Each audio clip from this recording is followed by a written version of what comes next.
Janet, come on, we have to leave right now. No. No, I can't keep doing this, okay? You're both nuts. Janet, we gotta go, come on! No! Don't you see? This is where I was supposed to be in the first place, not that stupid race. Wait, I was meant to see this movie. Bye-bye, suckers!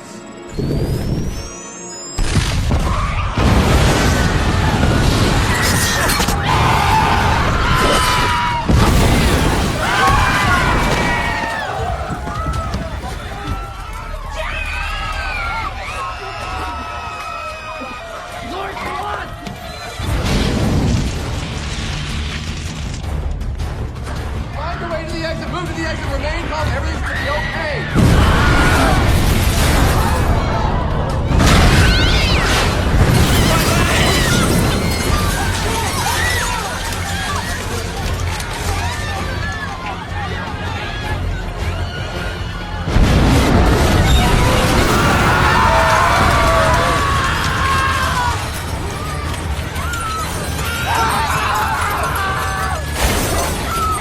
I got you!